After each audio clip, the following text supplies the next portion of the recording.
மீண்டும் ஒரு காணொலி வாயிலாக நண்பர்கள் சொந்தங்கள் அனைவரையும் சந்திப்பதில் மகிழ்ச்சி அடைகிறேன். இன்றைய தினம் இந்த வீடியோவில் கமநல அபிவிருத்தி உத்தியோகத்தர் தரம் 2 பதவிக்கான கிரகித்தல் வினாத்தாளுடைய முழுமையான விளக்கமாக இந்த காணொலி அமைய இருக்கிறது. வீடியோ ஸ்கிப் பண்ணிடாம கடைசி வரை பாருங்க. அதே போல இந்த போட்டி பரீட்சைக்காக தயாராகி கொண்டிருக்கின்ற உங்களுடைய நண்பர்களுக்கும் இந்த காணொலியை ஷேர் பண்றதோட என்னுடைய யூடியூப் சேனலை சப்ஸ்கிரைப் பண்ணுங்க, என்னுடைய ஃபேஸ்புக் பேஜையும் ஃபாலோ பண்ணிக்கொள்ளுங்க. வாங்க வினாக்குள்ள போகலாம்.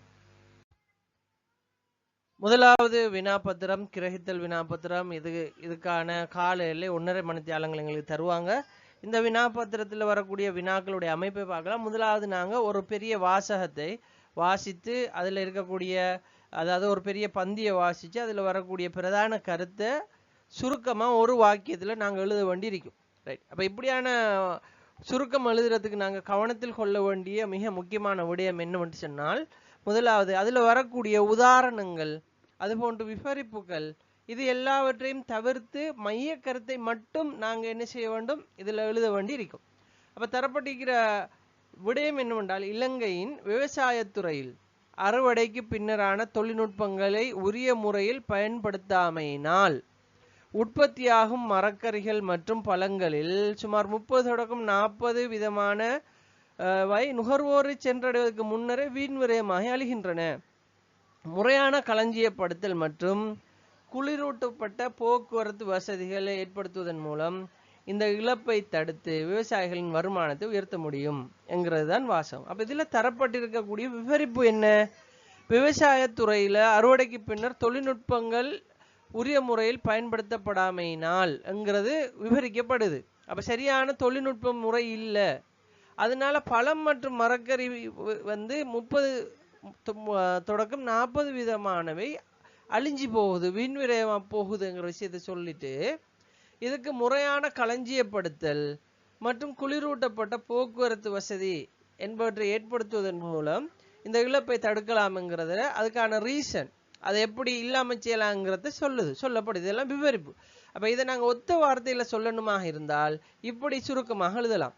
விவசாய உற்பத்திகளில் அறுவடைக்கு பின்னரான தொழில்நுட்ப செயல்முறைகளை முறையாக மேம்படுத்தி இழப்புகளை இழிவளவாக்குவதன் மூலம் விவசாயிகளின் வருமானத்தை உயர்த்தலாம் என்கிறத நாங்க ஒரே வாக்கியத்துல சொல்லிடலாம். அப்ப இவ்வளவு பெரிய பந்தியை சுருக்கி எங்களுக்கு விவசாய உற்பத்தி என்கிறதுல மரக்கறி பழம்ங்கிறது வந்துடும். அப்ப அறுவடைக்கு பின்னரான தொழில்நுட்ப செயல்முறை என்கிறதுல களஞ்சியப்படுத்தல், குளிரூட்டப்பட்ட போக்குவரத்து என்கிறது வந்துடும். அப்ப இவைகளை மேம்படுத்துறதுனால இழப்புகளை இல்லாமல் செய்யலாம். அப்ப அதுல இழப்பு நடக்குது, அதை இல்லாமல் செய்யறதுனால விவசாயிகளின் வருமானத்தை உயர்த்தலாம் என்று நாங்க ஒத்த வார்த்தையில, அதை ஒரே வாக்கியத்துல நாங்க என்ன செய்யலாம், இதுக்கான சுருக்கத்தை அமைக்கலாம். அடுத்த வினா சொல்லப்படுது, தற்கால விவசாயத்தில் ட்ரோன் கேமராக்கள் மற்றும் செயற்கை நுண்ணறிவு தொழில்நுட்பங்களின் பயன்பாடு அதிகரித்து வருகிறது. இதன் மூலம் பாரிய விவசாய நிலங்களில் பயிர்களுக்கு ஏற்பட்டுள்ள நோய்களை இலகுவாக கண்டறிவதுடன் தேவைப்படும் இடங்களுக்கு துல்லியமாக உரங்களையும் பீடை நாசினிகளையும் விசிற முடிவதால் நேரமும் செலவும் பெருமளவு மீதப்படுத்தப்படுகிறது என்கிற விஷயம் இதுல தரப்பட்டிருக்கு. ரைட். இதுல பாருங்க, விவசாயத்தில் ட்ரோன் கேமராக்கள், செயற்கை நுண்ணறிவு தொழில்நுட்பங்கள் என்கிற விவரத்தை ஒத்த வார்த்தையில நம்ம சொல்லலாம், விவசாயத்தில் நவீன தொழில்நுட்பங்களை பயன்படுத்துவது. இதனால பாரிய விவசாய பயிர்களுக்கு ஏற்பட்டுள்ள நோய்களை கண்டுபிடிக்கிறது, நோய்களை கண்டறிவது, துல்லியமான இடங்களுக்கு உரங்களை பீடை நாசினிகளை விசிறது, இது எல்லாத்தையும் ஒத்த வார்த்தையில நாம சொல்லலாம் விவசாய செயற்பாடுகள். அப்ப நாங்க இதை சுருக்கி எப்படி சொல்லலாம்டா, விவசாயத்தில் நவீன தொழில்நுட்பங்களை பயன்படுத்தி விவசாய செயற்பாடுகளை மேற்கொள்வதால், அது விவசாயம்ங்கிற வார்த்தையை திரும்ப பயன்படுத்த தேவையில்லை, இப்படி சொல்லலாம், நவீன தொழில்நுட்பங்களை பயன்படுத்தி விவசாய செயற்பாடுகளை மேற்கொள்வதால் நேரமும் செலவும் பெருமளவு மீதப்படுத்தப்படுகிறது என்று நாங்கள் என்ன செய்யலாம், சுருக்கம் எழுதலாம். ரைட். அப்ப நாங்கள் அதுக்கு சுருக்கம் எழுதுகிற நேரம் அந்த விஷயத்தில் உள்ள நவீன தொழில்நுட்ப வசதிகளை விவசாய செயல்முறையில் பயன்படுத்துவதால் நேரமும் செலவும் பெருமளவு மீதப்படுத்தப்படுகிறது என்கிறத ஒரே வாக்கியத்தில் நாங்கள் சுருக்கி எழுதலாம். அடுத்த கேள்வி, நாளுக்கு நாள் தீவிரமடைந்து வரும் உலகளாவிய காலநிலை மாற்றத்தினால் இலங்கையின் வளமையான பருவமழை வீழ்ச்சி கோலங்களில் பாரிய மாற்றங்கள் ஏற்பட்டுள்ளன. இதனால் நெற்செய்கைக்காக காலங்காலமாக பின்பற்றி வந்த சிறுபோக மற்றும் பெரும்போக கால அட்டவணைகளை தற்போதைய சூழலுக்கு ஏற்ப விவசாய திணைக்களம் மாற்றி அமைக்க வேண்டிய கட்டாயம் ஏற்பட்டுள்ளது என்கிற விஷயம் சொல்லப்படுகிறது. இப்போ இதில் குறிப்பிட்ட விஷயம் என்னென்றால், உலக அளவில் காலநிலை மாற்றம் ஏற்பட்டிருக்குது. அதனால பருவமழை வீழ்ச்சியிலையும் மாற்றம் ஏற்பட்டிருக்குது. இதற்கு ஏற்ப இருபோகம், சிறுபோகம் மற்றும் பெரும்போக நெற்செய்கை கால அட்டவணையை மாற்றி அமைக்க வேண்டிய தேவை இருக்குதுங்கிறது தான் இதிலிருந்து நாங்கள் எடுக்க வேண்டிய சுருக்கம். ரைட், அப்போ அதை எப்படி எழுதலாம்னு பார்ப்போம்.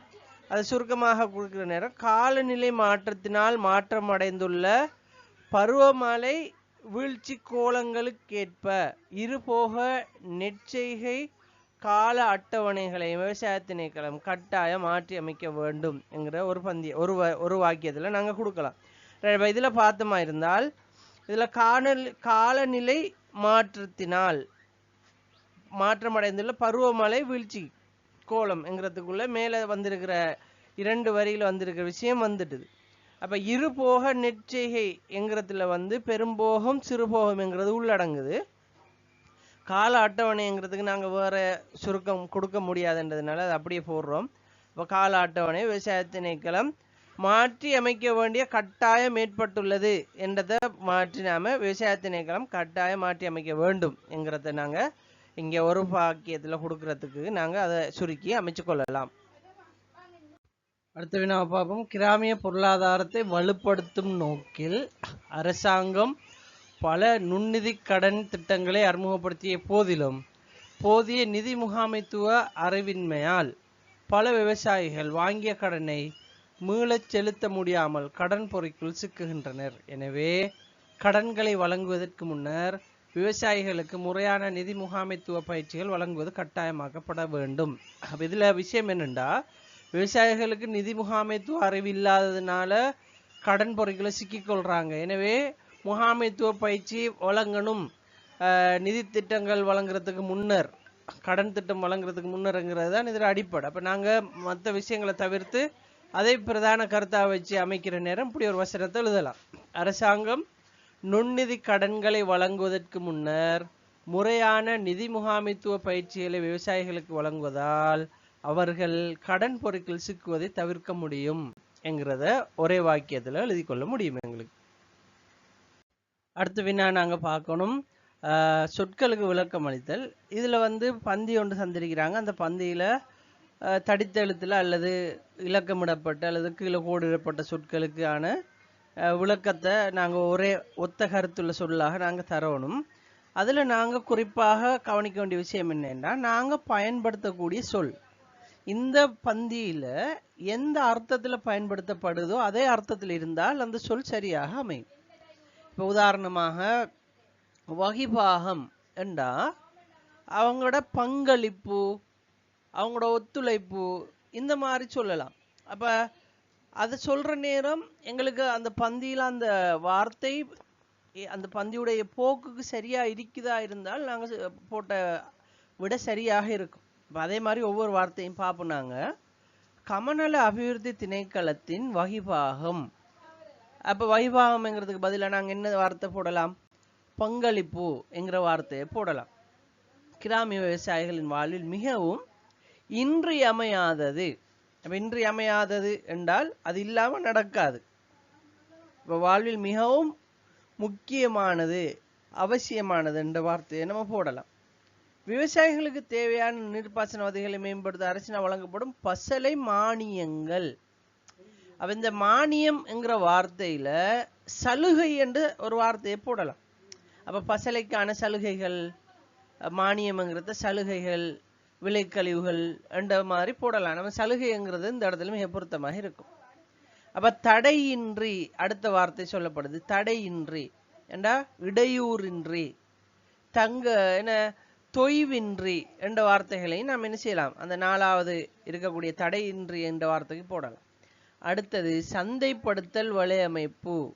அதாவது சந்தைப்படுத்தல் வலையமைப்பு என்கிறதுக்கு பதிலாக நாங்கள் விற்பனை என்கிற வார்த்தையை போடலாம். விற்பனை வலையமைப்புகளை இவர்கள் உருவாக்குவார்கள் என்ற அப்போ அதுவும் பொருத்தமாக இருக்குது. அப்போ இங்கே தரப்படக்கூடிய பந்திகள் இருக்கக்கூடிய சொல்லுக்கு ஒரு சொல் எழுதுறதுங்கிறது கட்டாயம் அந்த பந்தியோட இணைந்து அந்த பந்தியில் கருத்துக்களை சரியான முறையில் தரக்கூடிய மாதிரி இருக்க வேணும். அப்படிதான் நாங்கள் அதுக்குரிய சொற்களை ஒத்த கருத்து சொற்களை வழங்கணும். அடுத்த வினாவை பார்ப்போம். எங்களுக்கு ஒரு பந்தி தந்திருப்பாங்க. அந்த பந்தியில இருந்து பெறக்கூடிய பிரதான கருத்தை சொல்லக்கூடிய வாக்கியம் எது என்கிறத நாங்கள் தெரிவு செய்ய அதில் இலக்கத்தை போடணும். ரைட், இந்த வாக்கியத்தில் நாங்கள் இதுக்கு விடையளிக்கும் போதோ பின்பற்ற வேண்டிய ஒரு முறை அல்லது ஒரு ட்ரிக் என்னென்னா, சரியான விடைய எதுங்கிறத கண்டுபிடிக்கிறதுக்கு முதல் பொருத்தம் இல்லாதது எதுவாக இருக்கும்ங்கிறத கண்டுபிடிக்கணும். அப்போ ஒவ்வொன்றையும் வாசிச்சு நாங்கள் அதுக்கேற்ற மாதிரி முதல்ல பந்தியை வாசித்து அந்த பந்தியுடைய எங்களோட விளக்கத்துக்கு நாங்கள் எடுத்துக்கொள்ளணும். என்ன நாங்கள் எங்களோட பாஷையில் நாங்கள் என்ன விளங்கி கொள்கிறோம்ங்கிறத எடுத்துக்கொள்ளணும். ரைட், இலங்கையின் பாரம்பரிய பயிற்சிகை முறைகளில் இயற்கை உரங்களே பிரதானமாக பயன்படுத்தப்பட்டன. முதலாவது பந்தியில் என்ன சொல்லப்படுது, பழைய காலத்துல எல்லாம் பயிர் செய்கிற போது இயற்கையான உரங்களை தான் பயன்படுத்தினாங்க. ஆனால் சனத்தொகை பெருக்கத்தினால் இப்போ நிறைய ஆக்கள் கூடினத்தோட நிறைய உணவு தேவைப்பட்டுச்சு. எனவே அப்போ இயற்கை உரங்களில் போட்டு பயிர்களில் இருந்து பெறப்படுற விளைச்சல் போதாமையினால அதுக்கு பதிலாக இரசாயன உரங்களை அறிமுகப்படுத்தினாங்க. அது கொஞ்ச காலத்துக்குள்ள நிறைய நன்மைகளை தந்துச்சு. முதல்ல மாசக்கணக்கில் எடுத்தது, பிறகு நாட்கணக்கில் போச்சு. எனவே அப்படி குறுகிய கால நன்மையாக அது இருந்தாலும் இவை நீண்ட கால நோக்கில் நிலத்தடி நீரை மாசடைய செய்வதுடன் பல்வேறு தொற்றா நோய்களுக்கும் காரணமாக அமையுது. அப்போ அது குறுகிய காலத்தில் எங்களுக்கு பலன் தந்தாலும் நிலத்தில் இருக்கிற தண்ணியை அது மாசடைய செய்யறதோட வேற வேற நோய்களை நமக்கு ஏற்படுத்துறதுனால மீண்டும் சேதன பயிற்சிகைக்கு ஆர்கானிக் ஃபார்மிங் நோக்கி மக்கள் நகர வேண்டிய தேவை எழுந்துள்ளது என்கிறத சொல்லுது. ரைட், அப்போ இதுக்கு பொருத்தம் இல்லாத வசனம் என்னங்கிறத பார்ப்போம். இரசாயன உரங்கள் நிலத்தடி நீரை மாசடைய செய்வதால் அதிக விளைச்சலை பெறுவதற்காக சேதனை பயிற்சியை முற்றாக கைவிட வேண்டும். இது சொல்லப்படுற விஷயத்துக்கு இதுக்கும் முற்றிலும் முரணான ஒரு கருத்தா இருக்குது. சரியான பொருத்தமான கூற்றை தெரிவு செய்யப்பட்டு அப்போ இதில் எங்களுக்கு ஏ ஒரு பொருத்தம் இல்லாத ஒரு கூற்றாக இருக்குங்கிறத நாங்கள் கவனிக்கலாம். ரெண்டாவது பார்ப்போம். உணவு தேவைக்காக அறிமுகப்படுத்தப்பட்ட இரசாயன உரங்கள் குறுகிய கால நன்மைகளை தந்தாலும் நீண்டகால பாதிப்புகள் காரணமாக மீண்டும் சேதன பயிற்சியை திரும்ப வேண்டிய கட்டாயம் ஏற்பட்டுள்ளது. இது ஓரளவுக்கு பொருத்தமாக அமைகிற மாதிரி இருக்குது, மிகவும் பொருத்தமாகிற மாதிரி இருக்குது. நாங்கள் சியை பார்ப்போம். இலங்கையின் பாரம்பரிய பயிற்சிகை முறைகள் தொற்றா நோய்களை ஏற்படுத்தியமையால் இரசாயன உரங்கள் அறிமுகப்படுது. இது எங்களை பந்தியில் சொல்லப்பட்ட விஷயமே இல்லை. பந்தியில் சொல்லப்பட்டது என்னென்னா, உணவு தேவைக்காகத்தான் இரசாயன உரங்கள் குறுகிய கால நன்மையை தந்தாலும் அறிமுகப்படுத்தப்பட்டுச்சு. ஆனால் அவற்றுடைய நீண்டகால பாதிப்புனால மீண்டும் சேதன பயிற்சியை நோக்கி திரும்ப வேண்டிய கட்டாயம் ஏற்பட்டுள்ளது என்கிறது தான் சரியான விடை. எனவே நாங்கள் கேள்வியை வாசிச்சு அந்த பந்தியை வாசிச்சு அந்த பந்தியிலிருந்து விளங்கி கொள்கிற விளக்கத்தை சரியான முறைக்கு நாங்கள் விடையளிக்கிற மாதிரி இருக்கணும். அப்படி விடையளிக்கிற நேரம் தான் எங்களுக்கு சரியான பூரணமான புள்ளி கிடைக்கும். எனவே பந்தியை வாசி அதிலிருந்து அடிப்படை கருத்து என்னங்கிறத விளங்குறக்கூடிய ஒரு தன்மை நம்மக்கிட்ட இருக்க வேணும். அப்போ இங்கே சொல்லப்பட்ட விஷயம் என்ன, பாரம்பரிய பயிற்சிகையில் இயற்கை உரங்கள் பயன்படுத்தப்பட்டுச்சு. சனத்தொகை பெருக்கம் உணவு தேவை ஏற்படுத்தினதுனால தான் இரசாயன உரங்கள் அறிமுகப்படுத்தப்பட்டுச்சு. ஆனால் நீண்டகால நோக்கில் பயன்படுத்தினதுனால நிலத்தடி நீர் மாசடைகிறதுனால தொற்றா நோய்க்கு காரணம் அமைஞ்சிட்டு. எனவே மீண்டும் ஆர்கானிக் ஃபார்மிங்கை நோக்கி மக்கள் நகர வேண்டிங்கிறத அடிப்படை கருத்து இதில். அப்போ இது அழகா சொல்லுது, உணவு தேவைக்காக இரசாயன உரங்கள் அறிமுகப்படுத்தப்பட்டாலும் நீண்டகால பாதிப்புகள் மீண்டும் சேதன பயிற்சிகைக்கு திரும்ப வேண்டிய கட்டாயத்தை ஏற்படுத்தியுள்ளது என்கிற பி என்கிற ஆன்சர் மிகவும் பொருத்தமான ஒரு ஆன்சராக இருக்கு. அடுத்த கேள்வியை பார்ப்போம். விவசாய நடவடிக்கைகளுக்காக வழங்கப்படும் காப்புறுதி திட்டங்கள் பெருமளவில் பயன் தரக்கூடியவை.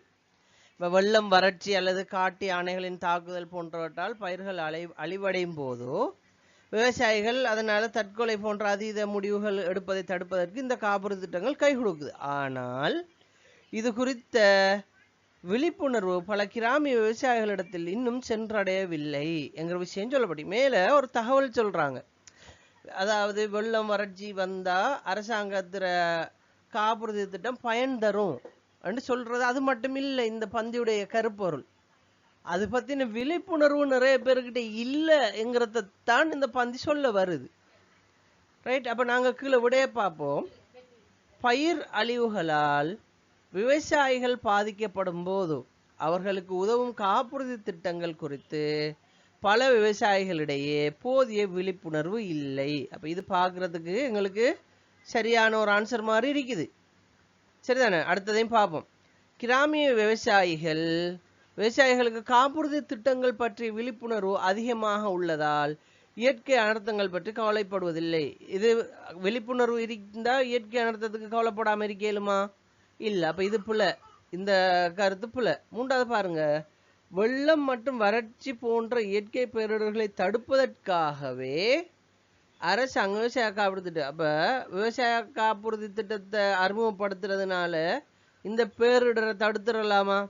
தடுத்துட முடியாது. அப்ப மூன்றாவதும் புலையான ஒரு ஆன்சர். எனவேதான் நாங்க இந்த இந்த கேள்விக்கு மிக சரியான விடையாக ஏங்கிறத கொடுக்கலாம். ஏ என்பது மிக சரியான விடை.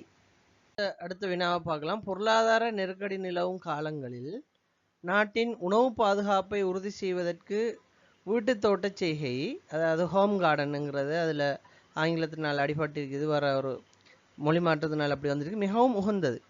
பொருளாதார நெருக்கடி நிலவுற காலத்தில் வீட்டு தோட்டம் செய்கிறது மிச்சம் நல்ல. வீட்டின் பின்பக்கம் அல்லது மாடிகளில் அமைக்கப்படுற இந்த தோட்டத்தினால் ஒரு குடும்பத்துக்கு தேவையான நச்சுத்தன்மையற்ற மரக்கறிகளை அன்றாடம் பெற்றுக்கொள்ள முடியும்.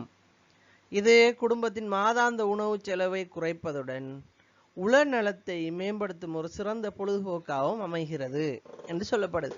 ரைட். இப்ப இந்த பெரிய பந்தியுடைய சுருக்கம் என்னங்கிறது தான் இந்த கேள்வி. இப்ப நாங்க ஏற்கனவே சுருக்கம் எழுதினோம், இங்க தெரிவு செய்ய போறோம், அவ்வளவுதான். இப்ப முதலாவது பாருங்க, வீட்டு தோட்ட செய்கையானது பொருளாதார நெருக்கடியை தீர்ப்பதுடன், பொருளாதார நெருக்கடியை தீர்க்காது. வீட்டு தோட்டம் செய்யறது எங்களோட பொருளாதார நெருக்கடியை ஒட்டுமொத்தமா தீர்க்கிறல்ல, அது பிரதான செய்யறதுக்காகவே. அதாவது அதே போல இன்னொரு விஷயம் சொல்லப்படுதாங்க, மரக்கறிகளை அதிக விலைக்கு விற்பனை செய்வதற்காகவே பிரதானமாக ஊக்குவிக்கப்படுகிறதுங்கிறது பிள்ளையான கருத்து. அப்ப இதை நாங்கள் எடுத்துக்கொள்ள இயலாது. அதிக விலைக்காக வேண்டி வீட்டு தோட்டம் செய்யறல்ல. அடுத்தது, வீட்டு தோட்ட செய்கை குடும்பத்திற்கு நச்சுத்தன்மையற்ற மரக்கறி வழங்குறதோட உணவு செலவை குறைத்து உளநலத்தை மேம்படுத்து. இதுதான் இந்த பந்தியுடைய ஒட்டுமொத்த கருத்தும். அடுத்தது, மாடிகளில் அமைக்கும் வீட்டு தோட்டங்கள் மூலம் மாத்திரம் என்றதும் புல. மாடி தோட்டம் மட்டும் இங்க சொல்லப்படலை. மாடி தோட்டம் அல்லது வீட்டில் இருக்கிற ஏதாவது ஒரு இடம் என்று சொல்லப்பட்டிருக்கிறதுனால இதுல எங்களுக்கு சரியான மிகச்சரியான கூற்று பி தான் மிக சரியானது ஒரு கூற்று. அடுத்த வினா பந்தியை வாசிச்சு நாங்க கேள்விக்கு விடையளிக்கிறது. இந்த வினா செய்யறதுக்கான ட்ரிக் என்னண்டா, முதல்ல நாங்க கேள்வியை வாசிக்கிறது. கேள்வி வாசிச்சு கேட்கப்பட்ட கேள்விக்கு ஏற்றமாறு விடையளிக்கிறது. ரைட். இதுல பார்ப்போம். முதலாவது கேள்வி என்ன கேட்டிக்கிறாங்க, இலங்கையின் விவசாயத்துறை பிரதானமாக எவ்விதம் இரு பிரிவுகளாக பிரிக்கப்படுது என்று கேட்டி. அப்ப அதுல பந்தியில சொல்லப்பட்டிருக்கிற விஷயம் என்ன? ஒன்று உள்நாட்டு உணவு பயிர்கள், ரெண்டாவது வெளிநாட்டு ஏற்றுமதி பயிர்கள் என்று ரெண்டு விதமான உற்பத்திகள் இலங்கையில விவசாயத்துறையில செய்யப்படுது. அதை சொல்லப்பட்டி பந்தியில நம்ம வாசிக்கிற நேரம் அதை பார்த்துக்கொள்ளலாம். ரைட். அடுத்த கேள்வி, நாட்டின் பொருளாதாரத்திற்கு அந்நிய செலாவணியை பெற்றுத்தரும் முக்கிய பயிர்கள் யாவை என்று கேட்டிக்கிறேன். அப்ப இதுல பாத்தீங்கன்னு சொன்னா அந்நிய செலாவணியை இப்ப இந்த பந்தியில பார்க்கலாம். அந்நிய செலாவணியை பெற்றுத்தரும் முக்கிய ஏற்றுமதி பயிர்களாக காணப்படுகின்றன என்றதை போட்டு மேல என்ன சந்திக்கிறாங்க? தேயிலை, ரப்பர், தென்னை, அதெல்லாம் தந்திக்கிறாங்க. ரைட். அடுத்த கேள்வி, இலங்கை பெருந்தோட்டத்துறை எதிர்கொள்ளும் பிரதான சவால். அடுத்து, ஆயினும் அண்மை காலமாக பெருந்தோட்டத்துறையில் பல சவால்கள் என்று போட்டு உலக சந்தை, இலங்கை பொருட்களுக்கான போட்டித்தன்மை, தோட்ட தொழிலாளர்கள் சம்பள பிரச்சனை, காலநிலை மாற்றம் சொல்லப்பட்டிருக்குது. மூன்று கேட்டிக்குது, மூன்றும் இங்கே சொல்லப்பட்டிருக்குது. அடுத்த கேள்வி பாருங்க, பெருந்தோட்டத்துறையின் வீழ்ச்சியை நிவர்த்தி செய்வதற்கு பந்தியில் முன்வைக்கப்பட்டுள்ள ஆலோசனை. அப்ப இதை நிவர்த்தி செய்யறதுக்கு தேயிலை மற்றும் இருபர் பொருட்களை வெறும் மூலப்பொருட்களை இல்லாம அதை வேற ஒரு பொருட்களை மாத்தி என்ன செய்யறது, வெளிநாட்டுக்கு ஏற்றுமதி செய்யணும் என்று சொல்லப்பட்டு அடுத்து கட்டிக்குது. அப்படி அந்த பொறுமதி சேர்க்கப்பட்ட பொருட்களுக்கு உதாரணம் என்ன கட்டிக்கிறாங்க, அப்ப ரப்பரை அனுப்பாம அது டயராகவோ அல்லது ஹேண்ட் குளோவாகவோ கையுறைகளாகவோ வெளிநாட்டுக்கு ஏற்றுமதி செய்யலாம்ங்கிறது இந்த பந்தியில சொல்லப்பட்டி. ரைட். அப்ப எப்படித்தான் நாங்க பந்தி வாசிச்சு அதுக்கான விடை அளிக்கிறது. மிச்சம் இலகுவான வினாபத்திரம் உண்டு. இது எங்களோட அறிமுகத்துக்காக இவ்வளவு இலகுவா தரப்பட்டிக்குது. ஆனா எங்களுக்கு வரப்போற பரீட்சையில இவ்வளவு இலகுவாக இருக்காது. ஒன்று கொண்டு மிச்சம் நெருக்கமான விடைகள் வார மாதிரி இருக்கும். எது விடைன்னு கன்ஃபியூஸ் பண்ற மாதிரி விடை இருக்கும். நம்மளோட அறிமுகம் என்கிறதுனால இந்த மாதிரி தான் கேள்வி இருக்கும்ங்கிறத காட்டுறதுக்காக இந்த வினாபத்திரம். தொடர்ந்தும் எங்களுடைய யூடியூப் சேனலை ஃபாலோ பண்ணுங்க. தொடர்ந்தும் பயிற்சி இறுதி நாள் வரை உங்களுடைய பரீட்சைக்கு தோற்றுகின்ற இறுதி நாள் வரைக்கும் உங்களுக்கான பயிற்சி வகுப்புகள் வீடியோக்களாக தொடர்ந்தும் உங்களுக்கு வழங்கப்படும். தொடர்ந்து நீங்க எங்களுடைய சேனலை ஃபாலோ பண்றதோட மற்றவங்களுக்கும் இதை சஜஸ்ட் பண்ணுங்க. பெல் பட்டன் கிளிக் பண்ண மறந்துடாதீங்க. கட்டாயம் கிளிக் பண்ணி வச்சுக்கொள்ளுங்க. அப்பதான் நாங்க போற டெய்லி வீடியோ உங்களுக்கு கிடைக்கும். உங்களோட நண்பர்களோட ஷேர் பண்ணுங்க. மீண்டும் ஒரு வீடியோல உங்களை சந்திக்கிறேன். மீண்டும் சந்திக்கும் வரை நன்றி.